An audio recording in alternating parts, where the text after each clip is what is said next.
Hi, Ange here, and I'm back with a chatting draw with me video.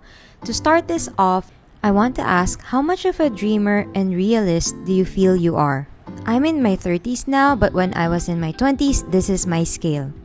Being aware of my own scale when it comes to this actually made me realize how much it affects me being on this journey. This scale that I have at the time is pretty accurate because it's a good representation of how I was thinking and feeling and why I made the decisions that I made in my 20s. Now that I'm pursuing art in my 30s, this scale has changed, which I will show you at the end of the video.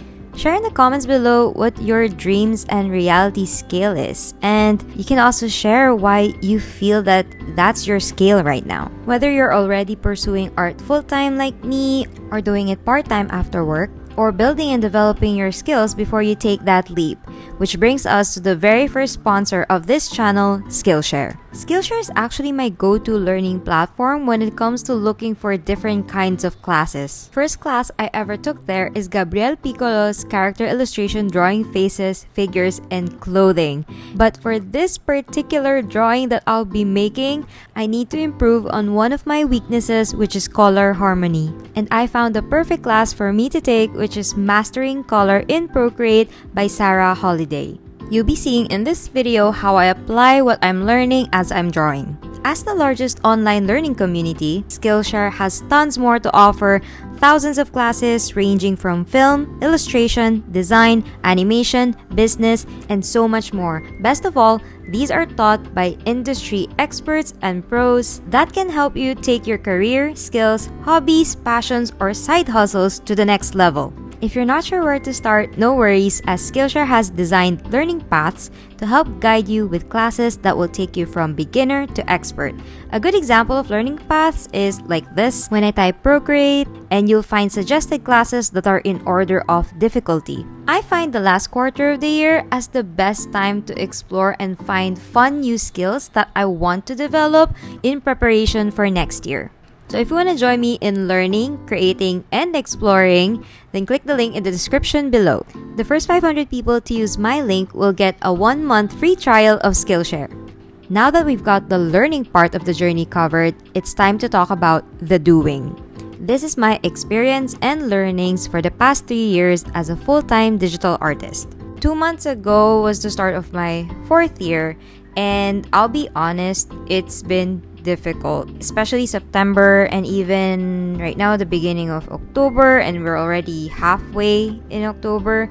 So I just want to be honest about that this is probably one of the most anxious I've been ever since, but there's hope. And this is why I wanted to make this video talking about the highs and lows, the dreams and reality of being a full-time artist. Now, as I talk about these things, I'm gonna be drawing in the background, which is an illustration that fits the Spooktober or Halloween season, which is a witch version of my persona, Aya, and her trusty sidekick, Latte the Poodle.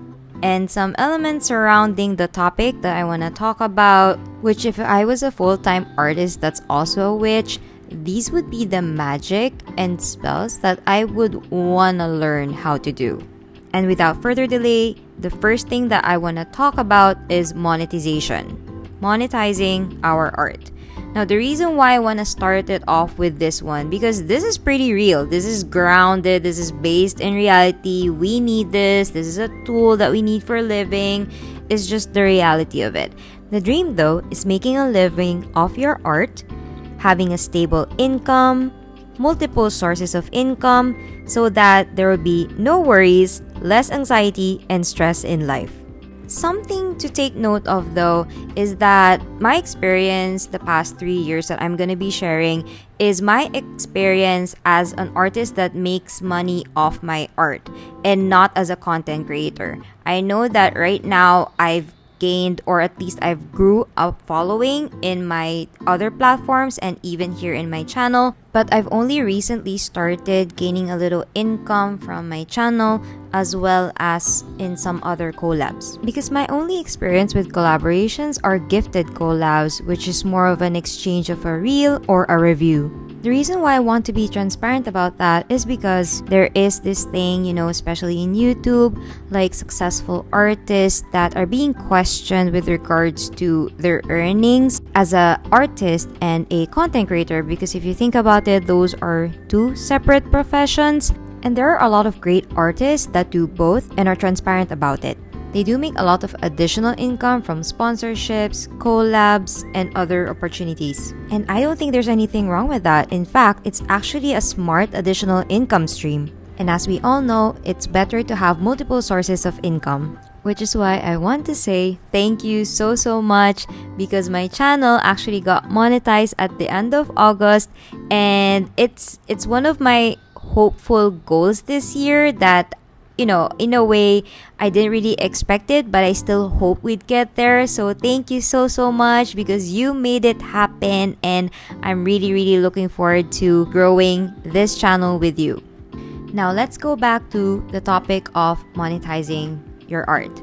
Now the thing is, before I actually got started talking about money, it's actually one of the reasons that helped me get started.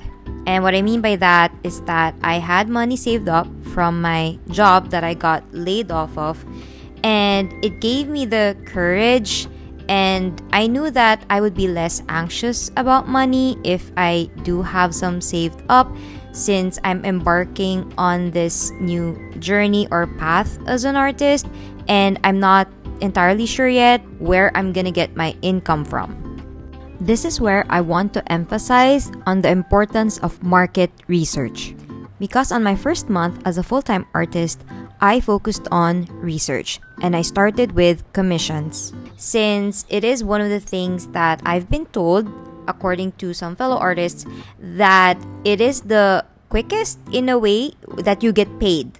And of course, that also depends on your payment terms and all that, but most of the time, for small commissions, you do get to ask for payment upfront before you start the commission.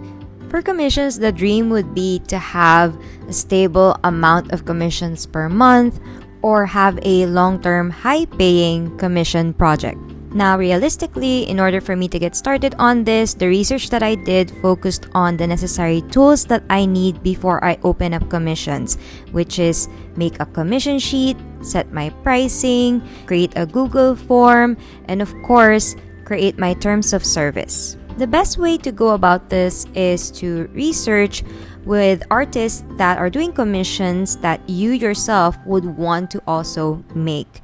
And from there, you can look to them as a guide, as an inspiration, but make sure that you look at different artists for those inspirations, because you'd be surprised that there are actually different styles into doing that, and it'll be interesting for you to discover how you can mix and match those things. Another reality aspect of commissions is time management, which I still personally struggle with, especially with long queues.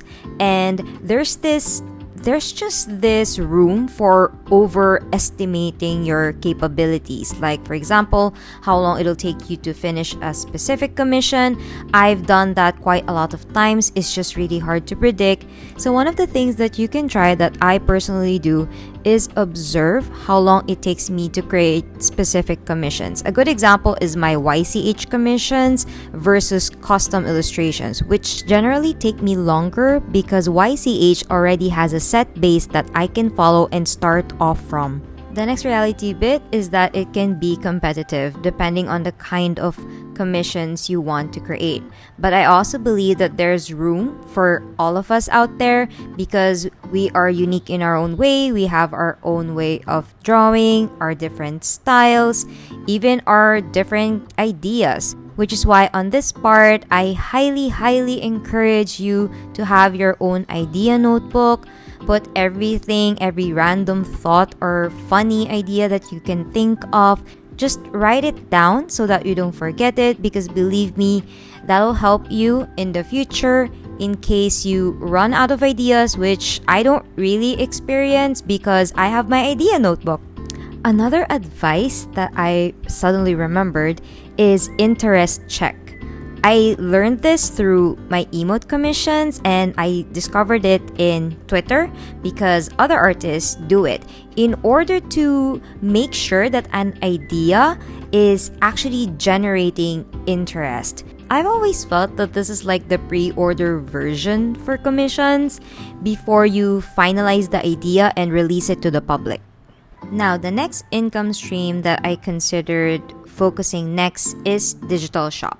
Just to note, I went with digital shop instead of physical shop for the moment because it was quite difficult for me to juggle all of those things and commissions, as well as when I tried to have my stickers made for the first time, I made a mistake. I had a lot of stickers made by a print shop, but apparently they had bad quality stickers. So from those experiences, I decided to hold off on that for the moment. So I started off with a digital shop, and the reason for that is because if you follow me on Instagram, I actually love creating my own custom brushes in Procreate. Because of that, I've had the opportunity to create my own brush pack in 2021. I believe, yeah, I remember that there was a lot of people were asking for the brushes that I was using, and a lot of the comments said that they would be willing to get a brush pack if I had one. So I created a brush pack, and from there, it definitely showed me that there is a potential income that can be generated from creating digital products. Now, my dream for my digital shop is to be able to have continuous sales every month, have a lot of products listed in it, as well as it becoming a passive income. Now, the reality of it is that it takes time to create a product. A better way that I describe it is it's actually a time investment with delayed gratification. Especially for us artists who actually make art by drawing, sketching in a blank canvas, thinking about concepts, compositions, and all those things that, of course, we know take time to actually create.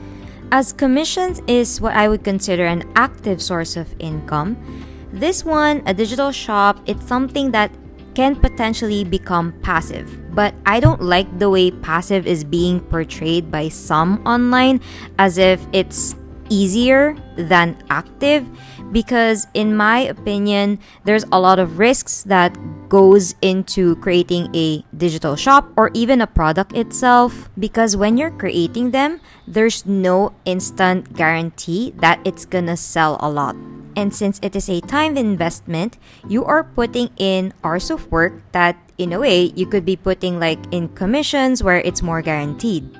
Which is why I really encourage doing market research of specific products that you want to create, and you can see that are selling or there is a great interest in it in order to increase your percentage of making sales.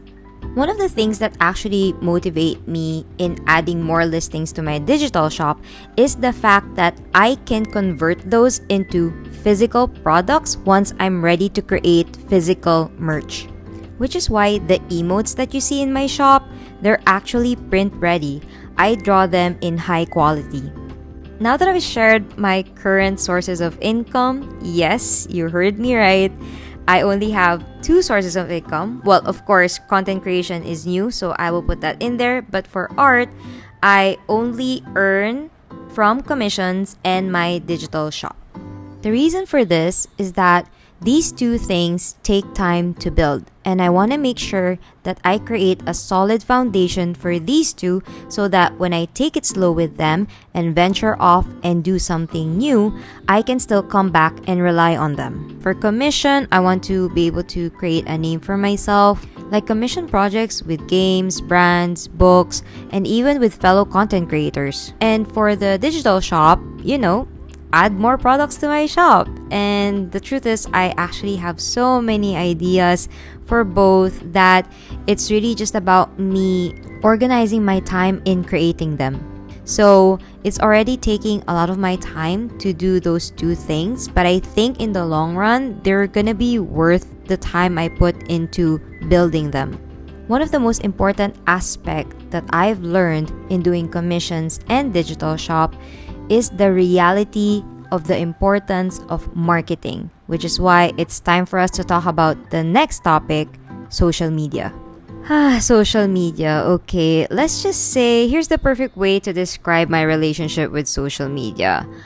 I have burned out more times due to social media rather than making art. I don't think I've burned out in making art. I've burned out in having to be active and consistently posting on social media. The truth is, a lot of the reasons why I'm even in social media is because of my mutual friends that I've made there. And of course, the people that do wait for my content, and of course my speed paints or my tutorials.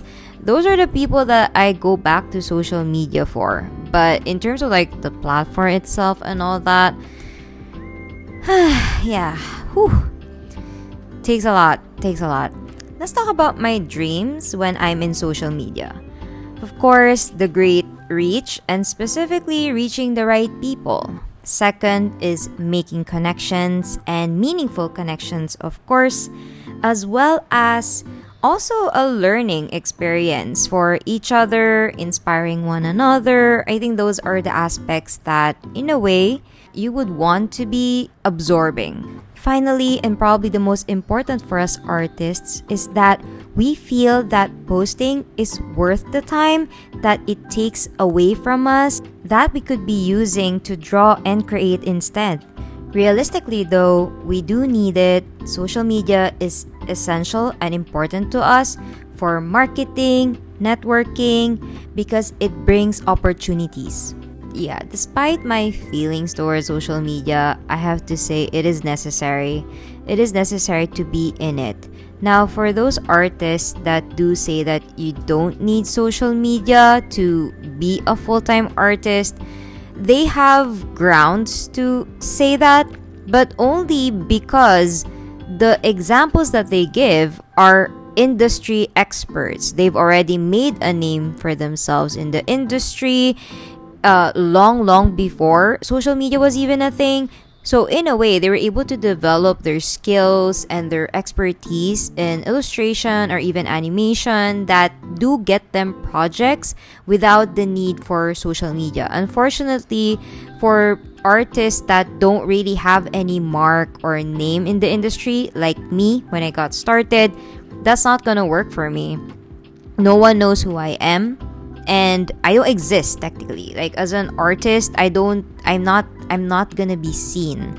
So in terms of that mindset wherein you don't need social media to be a full-time artist, it doesn't apply to artists like me that don't have that experience yet, like working in studios, because it's too high risk for you not to utilize social media if that's the case. Realistically, this is the best way for us to reach new people, build connections. It reminds me of something that my dad told me before when I was starting off as a freelancer and was looking for projects, but I was quite a shy type and I had a bit of a social anxiety, so applying and putting myself out there was difficult for me. But then my dad told me at the end of it that how will they find you?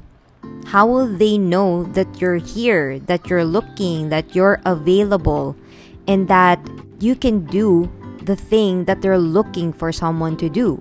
So from that moment forward, I guess I slowly built up the courage to just apply confidently. And you know what? If it doesn't work out, move on, apply again. And that's how I've started viewing social media, an avenue wherein people can find me. People who want to work with me can easily find me as well as reach out to me. And if reach is not as good as I hope, it's still better for me to post than to not post at all, because how can I reach anyone if I just give up and stop posting? And I'm not necessarily in the position to be taking offline breaks like long term. I do probably maximum 1 week of not posting, but I'm not yet in the position of stability that I can just stop or drop social media altogether, because it's essential for my work, income, and of course, financial needs. In all honesty, in my journey, I wouldn't have been able to do what I'm doing if it wasn't for social media. Because in my 20s, when I graduated in college in 2012, as an aspiring artist from the Philippines, which is a third world country, it was going to be difficult to earn a living full-time as an artist. And there wasn't really this much use in social media at the time, at least when it comes to artistic pursuits or opportunities.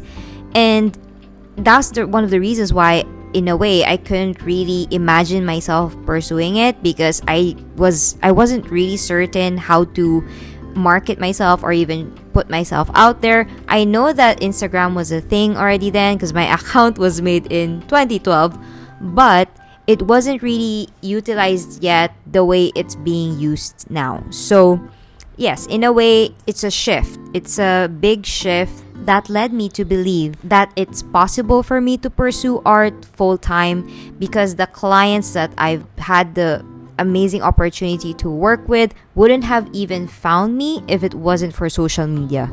My possible advice, besides taking offline breaks, is to actually be in multiple platforms. And yes, I know that what are you talking about? That is not easy. I mean, having already one platform is so difficult to be consistent in, and that is true. But I actually have a pretty good reason, so do hear me out. And it's actually more about the mental health side of social media. Something to take note of though is that this worked on me, but it's not a guarantee that it will work for everyone. So regarding having multiple platforms, my main platform before is Instagram, since I've had it the longest, and in a way it's where I've been most consistent when I started dedicating some time into making content. But the problem with that is that since Instagram's algorithm has begun shifting a lot, it's been really difficult to keep up with. I've been invested in the results of the post, which is quite unhealthy, especially when the reach is so bad that it makes you doubt yourself to the point wherein you're trying to just do better on each post, but in a way sometimes it doesn't pay off, and it gets more frustrating as you try to revive the reach. So when I decided to cross post in TikTok and then YouTube Shorts, I've been feeling less, I guess, obsessive with my stats in Instagram, probably because I felt like it doesn't just have to be IG. It doesn't just have to be there. I don't just have to be there. I can be everywhere. And in a way, if it doesn't perform well in Instagram, sometimes it performs well in another platform, which is really good if you think about it, because in a way, you don't really want to put all your eggs in one basket as well. And that's also how I view social media, that there are different people who prefer specific platforms, and that there's always going to be a new audience there that you will find or discover. And I think that's a great way to widen your reach. And one last advice, feel free to mute some people that you follow or even mutuals, because if it makes you feel like envious or something and it's making it unhealthy for you and you're judging yourself for it, I suggest that go for it. Like, utilize that feature, and then once you're okay already, you just unmute again. Comparison, especially in social media, is very hard to stop yourself from feeling, because all of us are just dreaming similar dreams, but we're also in our own separate journeys. So in a way, comparing is not really something that you should be doing, but let's face it, it does happen, especially in social media. So let's just try to keep the space as healthy as possible for us, so that we would wanna keep going there and just be consistent on it. In light of how social media can affect us mentally, it's time to talk about the final and probably the most important topic I want to talk about: mindset. Now, here is the thing. This is a subjective topic because we're all different. We have different personalities. We deal with things differently. We're also different in terms of environmental aspects, financial, who we're with, where we live. There's so many factors to this that there's really no guarantee how or what formula works for each one of us, because I'm sure we all have our own different recipes, and it's really all about finding out what works for you. But in order for you to be able to figure that out, you're gonna have to learn more about yourself more than anyone else. In terms of mindset, I think all of us just have the same dream, which is to have peace of mind. But we know that in reality, that's not something easily achievable, but also not impossible. In my 3-year journey so far, I've learned more about myself than I ever expected. And I've gained a lot of self-awareness in discovering the things that I realized I was capable of, and also the things that, in a way, I needed to accept that it wasn't my thing. Because in terms of a creative mindset, I learned that I am my best ally, but also my worst enemy. It surprised me how much more internal struggles I had to face as compared to external. Because you would assume so, right? That a lot of it would be external, but surprisingly, there's a lot of internal conflict that's gonna be happening with yourself. And I think that's one of the things that I realized, that I have to learn how to deal with this, because I don't have my biggest support system in life anymore, which is my mom and dad. And I needed to get stronger in terms of my mindset so that I don't punish myself too much, or I'm not too hard on myself, because I'm not going to be able to keep doing this if I'm my worst enemy. Because I realized that I needed to toughen up in terms of my own struggles. I was able to discover something mentally for me that actually works.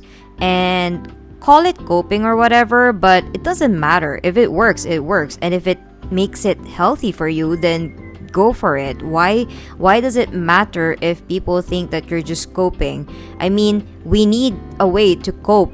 That's why there's such a thing as coping mechanism, because we need that in order to put ourselves back together and continue functioning.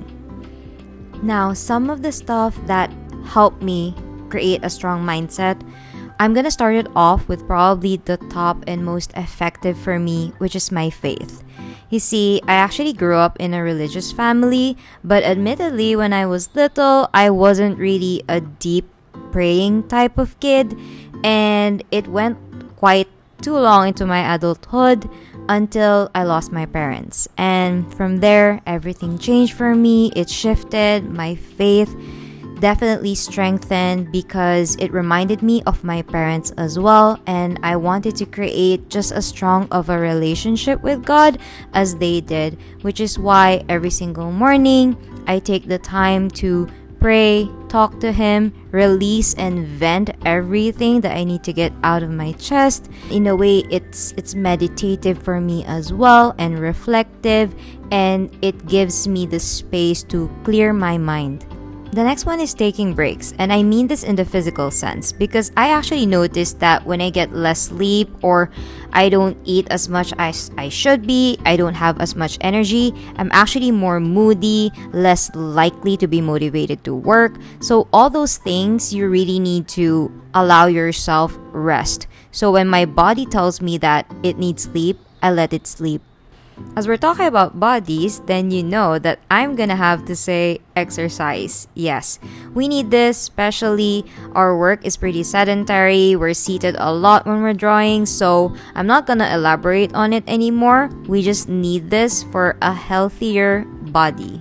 I do have to say, if you're lazy when it comes to exercising, try to find one that'll make it fun for you, like a physical activity that you want to do. For me, I actually exercise with my VR headset, specifically the Quest 2. I do the most exhausting games there because 1, it's very fun, 2, it keeps me consistent, but most of all, it gets me moving. The next thing that I do when things are too much for me to take is reach out to a friend. The thing is, all of us need a support system because no man is an island. And the truth is, there is power in perspective. And the reason for that is because as we're all just doing our best in living our lives, we're all having to figure out how to strengthen our mindsets. A different perspective from another person can actually add insight to yours. You don't necessarily have to do the exact thing that that person is doing, but in a way, maybe you can think of a way of how that method can work for you, but in your own style. And the next thing is that focus on the good. And this definitely came from my experience of losing my parents. It made me appreciate the small things in life, and that despite the hardships that I go through, there's a lot of good in my life that is worth celebrating. The small wins and the big wins. I'm more appreciative of the things that I experienced, the opportunities, and even the challenges, as I like to call them. Because when I think about it like that, it actually shows me how much progress or growth I've experienced from overcoming those obstacles. And finally, the most important mindset to have as an artist is that if you're in it for the long haul, prepare for a marathon. Because a lot of aspects of it is a slow burn. When they say that good things take time, they weren't kidding. This would take time. And you have to believe that it's worth the time spent building it. A very important aspect of mindset is self-awareness, and that is knowing what you feel is best for you. A good example for this is your relationship with art. There are artists that prefer to have their art as their hobbies, something to take time off work, while others prefer to have it part-time or on the side while they do the full-time jobs that they actually love doing. And of course, artists like me who intend to go all in and commit myself to becoming a full-time artist. The ups and downs I've went through so far, in reality, I just feel that they're worth it because how grateful I feel when I wake up and having to go to my desk and think of new ideas and draw something or animate. I'm so grateful for that because I am literally living my childhood dream. Is it perfect? Nothing is perfect. But I'm just so grateful that I'm taking this journey in my life now. Which is why my dreams and reality scale from my 20s has now become like this. And you might be wondering, why is the realistic part still a bit big? And the truth is, we live in the real world. And I like to think that when I'm flying high, reaching for my dreams, I get tired flapping those wings and I need to go back down for a bit to get some rest and live in the real world before I go back up again and start chasing for that high and big dreams. Which is exactly what I'm going to be doing as I sign off on this video. Thank you so much for listening, and let's all go out there and make some art.